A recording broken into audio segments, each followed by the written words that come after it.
नक्की काय हा प्रकार आणि पक्ष म्हणून आपण कशा पद्धतीची आपली भूमिका असणार आहे या सगळ्या? मोहोळ शहरामध्ये मोहोळ नगरपालिकेची जी निवडणूक होती त्या निवडणुकीच्या माध्यमातून मतदारांना एक तर ही निवडणूक तुम्हाला धनशक्ती विरोधात जनशक्ती अशा पद्धतीची मोहोळ नगरपालिकेची निवडणूक तुम्हाला सर्वांना पाहायला मिळेल.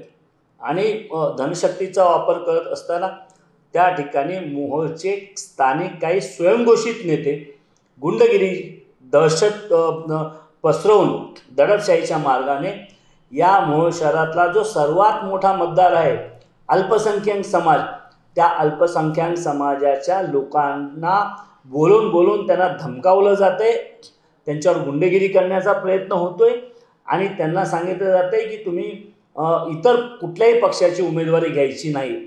अशा पद्धतीची गुंडगिरी निश्चितपणाने आम्ही चालू देणार नाही. आलेला कार्यानेच उत्तर देणार.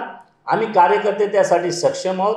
आम्ही मोहोळच्या मुस्लिम समाजाला आश्वस्त करतो की या नगरपालिकेच्या निवडणुकीत आणि या निवडणुकीनंतर देखील आम्ही कायम मोहोळ शहराच्या अल्पसंख्याक समाजाच्या सोबत हा राष्ट्रवादी काँग्रेस पार्टी शरदचंद्रजी पवार साहेबांच्या विचाराचा पक्ष आणि त्याचे आम्ही कार्यकर्ते या तालुक्याचा माजी आमदार म्हणून आम्ही ताकदीने त्यांच्यासोबत खंबीरपणाने त्यांच्यासोबत उभे राहू.